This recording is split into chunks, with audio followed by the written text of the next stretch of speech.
कक्षा छठी विषय संस्कृत ज्ञान लतिका। पाठ 1 संज्ञा पदानी। बच्चों, संज्ञा के बारे में तो आप जानते ही होंगे कि संज्ञा किसे कहते हैं। किसी भी नाम को संज्ञा कहते हैं, चाहे वो नाम किसी व्यक्ति का हो, किसी पशु, किसी पक्षी या किसी स्थान का नाम हो, या किसी भी प्रकार का भाव हो। किसी भी प्रकार का कोई भी नाम होता है वह संज्ञा कहलाता है। बच्चों, सबसे पहली बात तो ये कि संस्कृत विषय आप पहली बार पढ़ रहे हो, तो इसलिए आपको संस्कृत के बारे में थोड़ा सा समझना है। हिंदी में लिंग 2 प्रकार के होते हैं, स्त्रीलिंग और पुल्लिंग, परंतु संस्कृत में लिंग 3 प्रकार के होते हैं, स्त्रीलिंग, पुल्लिंग और नपुंसकलिंग। अब देखिए, पुल्लिंग में आदमी, बच्चा, लड़का या इसके अलावा कोई भी वाक्य अगर पुल्लिंग होने का बोध करा रहा है तो वह पुल्लिंग होता है। और स्त्रीलिंग में जैसे लड़की, मम्मी, चाची, मामी, नानी या कोई औरत या किसी वाक्य से स्त्रीलिंग होने का पता चल रहा हो। इसी प्रकार नपुंसकलिंग जिस वस्तु में कोई जीवन नहीं होता है वह नपुंसकलिंग होता है। जिस प्रकार फूल, फल, पत्ते, किताब, पत्र और आदि। अब देखिए बच्चों, जिस प्रकार लिंग 3 प्रकार के होते हैं, इसी प्रकार संस्कृत में वचन भी 3 प्रकार के होते हैं। हिंदी में तो 2 प्रकार के वचन होते हैं, एक वचन और बहुवचन, परंतु संस्कृत में वचन 3 प्रकार के होते हैं, एक वचन, द्विवचन और बहुवचन। जिस प्रकार पुल्लिंग में एक शब्द है बालः। अब बालः शब्द के 3 वचन होंगे, बालः, बालौ, बालः। जितने भी संज्ञा के शब्द हैं उन सब शब्दों के 3 वचन होते हैं। सबसे पहले तो आपको तीनों लिंग की पहचान होनी चाहिए, पुल्लिंग में, नपुंसकलिंग में और स्त्रीलिंग में। स्त्रीलिंग की पहचान ये है कि लास्ट में जो आकारांत शब्द होता है या लास्ट में आ की मात्रा होती है वह स्त्रीलिंग कहलाता है। जैसे बच्चों, आप ये सोचोगे ये नौका स्त्रीलिंग में क्यों है, क्योंकि नौका में तो कोई जीवन होता ही नहीं है। तो यहाँ पर ये स्त्रीलिंग इसलिए हुआ क्योंकि ये आकारांत शब्द है। इसी प्रकार ये माला है, यह भी एक नपुंसकलिंग का शब्द माना जाता है, परंतु ये आकारांत शब्द है, इसीलिए ये संस्कृत में स्त्रीलिंग है। अब देखो पुल्लिंग के शब्द देखो सब, बालः, नरः, वृक्षः, घटः, शुकः, गजः। इसी प्रकार नपुंसकलिंग में पुष्पम, फलम, पर्णम, पत्रम, चक्रम, पुस्तकम। स्त्रीलिंग में बाला, महिला, माला, नौका, लता और अजा। ये हो गए हमारे 3 प्रकार के लिंग। अब है वचन। जैसा कि मैंने अभी आपको समझाया है कि संस्कृत में वचन 3 प्रकार के होते हैं, एक वचन जो एक चीज होती है वो एक वचन होती है, द्विवचन जहां पर 2 का बोध होता है तो वो द्विवचन होता है, बहुवचन जहां पर 2 से ज्यादा का बोध होता है वह बहुवचन होता है। अब जैसे अश्वः, ये पुल्लिंग का शब्द है, तो अश्वः के 3 वचन क्या होंगे, अश्वः, अश्वौ और अश्वः। नपुंसकलिंग में पुस्तकम एक वचन है, पुस्तकम, पुस्तके द्विवचन है और पुस्तकानि बहुवचन।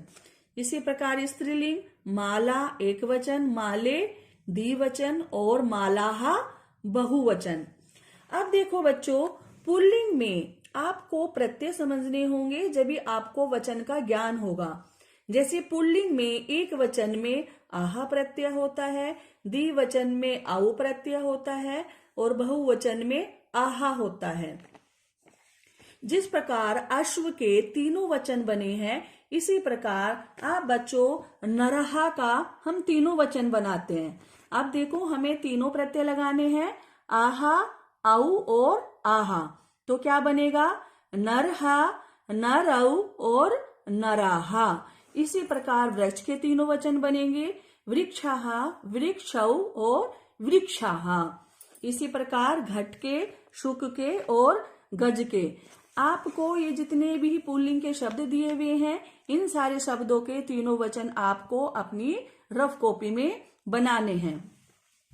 अब देखो इसी तरह स्त्रीलिंग के भी तीनों वचन के प्रत्यय होते हैं। जैसे एक वचन का प्रत्यय आ, द्विवचन का प्रत्यय ए और बहुवचन का प्रत्यय आहा। जैसे माला का बना हुआ है, माला, माले, मालाहा। इसी प्रकार बच्चों नौका का बनाते हैं। नौका का क्या बनेगा? नौका और द्विवचन में ए प्रत्यय लगा देंगे तो नौके, और बहुवचन का प्रत्यय आहा लगा देंगे तो क्या बन जाएगा? नौकाहा। तो हमारे तीनों शब्द कैसे बन गए? नौका, नौके और नौकाहा। इसी प्रकार अजा का अजा, अजे, अजाहा, माला, माले, मालाहा, महिला, महिले, महिलाहा। ठीक इसी प्रकार नपुंसकलिंग का समझो बच्चों, हमारा एक वचन का प्रत्यय म और द्विवचन का प्रत्यय ए और बहुवचन का प्रत्यय आनी।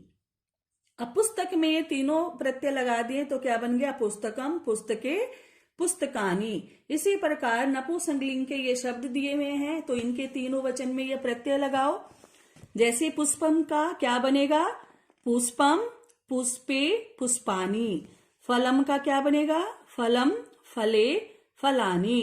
पर्णम, पर्णे, पर्णानी। ठीक इसी प्रकार इन्हीं शब्दों के तीनों वचन बनेंगे जब आप म, ए और आनी प्रत्यय लगाओगे। अब आपके ये पुल्लिंग, नपुंसकलिंग और स्त्रीलिंग तीनों लिंग हो गए हैं। इसी प्रकार ये तीनों वचन हो गए हैं, एक वचन, द्विवचन और बहुवचन। तीनों लिंग के प्रत्यय आपको अच्छी तरह से पढ़कर समझने हैं। जैसे कि मैंने आपको समझाया है कि संज्ञा के शब्द वे होते हैं जो किसी का भी नाम हो, और संज्ञा के जितने भी शब्द होते हैं इनके शब्द रूप बनते हैं। देखो बच्चों, ये रूप भी आप पहली बार समझ रहे हो। संस्कृत में रूप दो प्रकार के होते हैं, एक क्रिया धातु के होते हैं, एक संज्ञा पदानी होते हैं। और संज्ञा के जितने भी शब्द होते हैं उनके शब्द रूप बनते हैं, और जितने भी क्रिया के शब्द होते हैं उनके धातु रूप बनते हैं। तो संस्कृत में दो रूप हैं, एक धातु रूप और शब्द रूप। अब बच्चों देखो, आपको एक्सरसाइज वर्क में ये जितनी भी मैंने टिक लगा रखे हैं ये आपको शब्द अर्थ आपको अपनी कॉपी में करने हैं, और तीनों लिंग के तीनों वचन में यहाँ पर समझा कर दिया हुआ है। ये आपको अच्छी तरह पढ़कर समझकर अपनी कॉपी में करना है। ये कार्य शब्द अर्थ आपको अपनी कॉपी में करने हैं। और ये है वर्ण संयोजन और वर्ण विन्यास। वर्ण संयोजन सब बच्चों उसको कहते हैं जहां पर अक्षरों को तोड़कर लिखा हुआ हो, फिर हम उनको जोड़कर लिखते हैं। जैसा कि यहाँ पर देखो बच्चों, व प्लस री प्लस क प्लस श और प्लस आहा। अब देखो बच्चों, एक अक्षर है अक्षः। जब हम इसको तोड़ते हैं तो ये क, श और आहा, ये तीनों अक्षरों के मेल से बनता है अक्षः। ये आपको अच्छी तरह से समझना है। अब देखो बच्चों, क्वेश्चन नंबर 2, वर्ण विन्यास। वर्ण संयोजन में तो बच्चों आपने अक्षरों को जोड़कर शब्द बनाए थे। वर्ण विन्यास में आपको जो शब्द दिए हुए हैं इनको तोड़कर लिखना है।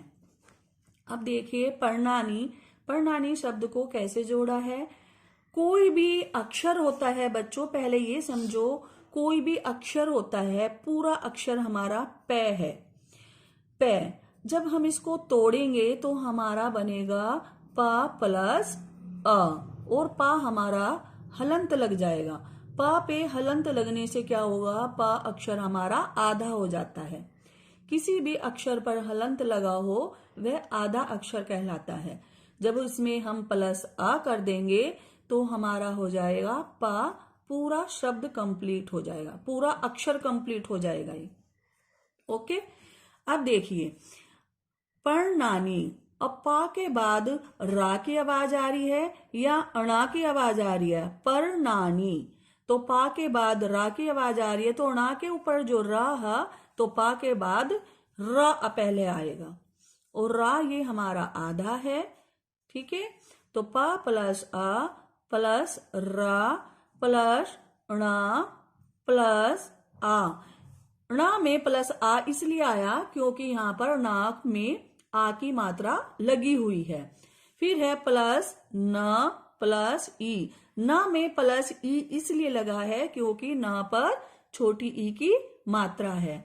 बच्चों, किसी भी अक्षर पर जो भी मात्रा लगी होती है हम उस मात्रा को स्वर में बदलकर लिखते हैं। जैसे अब आगे देखिए, फले, फा में हमारे कोई भी मात्रा नहीं है परंतु यहाँ पर फा हमारा पूरा है तो फा प्लस आ होगा और फा पे हलंत लग जाएगा। ला में हमारी एक ही मात्रा है तो ला पे हलंत लगेगा और प्लस कौन सी मात्रा है, ए, छोटी ए, तो हम छोटी ए स्वर में लिखेंगे। ठीक इसी प्रकार आपको ये भी बनाने हैं और यहाँ पर भी आप स्पेशल ध्यान रखना, वृक्षो, वा में री की मात्रा है और अक्षय मैंने आपको यहाँ पर समझाया था कि अक्षय किन अक्षरों के मेल से बनता है। ऐसे यहाँ पर आपको स्पेशल ध्यान देना होगा। ये त्र है तो ता में रे की आवाज आ रही है तो ता प्लस र प्लस आ, तो हमारा त्र, ता, र और आ इन तीनों अक्षरों को मिलकर बना है। बाकी सब बच्चे बिल्कुल इसी तरह बनेंगे जैसे मैंने आपको ये समझाए हैं। अब है चित्र देखकर आपको शब्द लिखना है। यहाँ पर सबसे पहले आपको देखना है ये कौन सा लिंग है, फिर आपको देखना है कौन सा वचन है। अब देखिए वृक्षः, ये पुल्लिंग है तो वृक्ष अक्षय आ जाएगा यहाँ पर। ओके, ये पुष्पम है तो पुष्पम म हलंत होगा। ये दो नाव हैं यानी कि द्विवचन है तो स्त्रीलिंग का द्विवचन का प्रत्यय ए है तो नौका का क्या बन जाएगा, नौके, ए प्रत्यय लग जाएगा। अब देखो पुस्तक, ये नपुंसकलिंग शब्द है और नपुंसकलिंग में ये बहुवचन है और बहुवचन का प्रत्यय होता है आनी तो पुस्तक का क्या बन जाएगा, पुस्तकानी। बच्चों, अब आप ध्यान से सुनो, आपको एक फेयर कॉपी बनानी है और उस पर पिंक कलर का कवर लगाना है। फर्स्ट पेज आपका इंडेक्स होगा, सेकंड पेज बायोडाटा होगा और थर्ड पेज आप सिलेबस के लिए छोड़ देंगे। फिर नेक्स्ट पेज से आपको सबसे पहले वंदना करनी है, आपको ये डायग्राम बनाना है और ठीक इसी प्रकार आपको ये वंदना लिखनी है। फिर नेक्स्ट पेज से आप पाठ 1 शुरू करोगे। पाठ परिचय आपको लेसन प्लान में आपको मैं होमवर्क में दूंगी, आप उसमें से देख लेना, पाठ परिचय होगा और जो भी वर्क मैंने लेसन प्लान में दे रखा है वो सारा वर्क आपको अपनी कॉपी में करना है। प्लस आपको ये वाला वर्क भी करना है और ये शब्दार्थ करने हैं, क्वेश्चन नंबर 1, 2, 3, ये सारा वर्क आपको अपनी फेयर कॉपी में करना है। बच्चों, ये असाइनमेंट है, पार्ट 1 का असाइनमेंट और ये 2 असाइनमेंट है, असाइनमेंट 1 और असाइनमेंट 2। अब असाइनमेंट 1 में मैंने आपको कुछ क्वेश्चन दे रखे हैं वो समझ लीजिए। संस्कृत में कितने लिंग होते हैं, अभी मैंने आपको समझाया था, वो सब आपको लिखना है। संस्कृत में कितने वचन होते हैं, संज्ञा किसे कहते हैं, उदाहरण के साथ लिखो। अब है नेक्स्ट क्वेश्चन, इस वाक्य में ध्यान से पढ़ना है और जो संज्ञा का शब्द है आप उसको अलग करके लिखोगे। संज्ञा, जैसा कि मैंने आपको समझाया था, किसी भी नाम को संज्ञा कहते हैं। अब देखो बच्चों, बालः पठति, बालक पढ़ता है, तो इसमें संज्ञा क्या हुई? बालः। तो आप बालः शब्द पर अंडरलाइन करके इसको बाहर लिख दोगे। ठीक इसी प्रकार छात्रा नृत्यति, छात्रा नाचती है, वानरः कूदन्ति, बंदर कूदते हैं, सः दुग्धम पीबति, वह दूध पीता है, अश्वः धावति, घोड़ा दौड़ता है। अब देखो असाइनमेंट 2, इसमें आपको तीनों वचन बनाकर लिखने हैं जो भी शब्द मैंने दिए हुए हैं। जैसा कि मैंने आपको पाठ में समझाया था कि पुल्लिंग का प्रत्यय आहा, औ और आहा होता है, और नपुंसकलिंग का प्रत्यय म, ए, आनी होता है, और स्त्रीलिंग का प्रत्यय आ, ए और आहा होता है। ये प्रत्यय अगर आपको अच्छी तरह समझ में आ गए तो आप तीनों लिंग के तीनों वचन बहुत आसानी से बना लोगे, और तीनों वचन तीनों लिंग के प्रत्यय आपको किताब में दोबारा से मिल जाएंगे, वहां अच्छी तरह से देख लेना। जैसे नरह, नरहा का क्या बनेगा द्विवचन? नरौ, नराहा।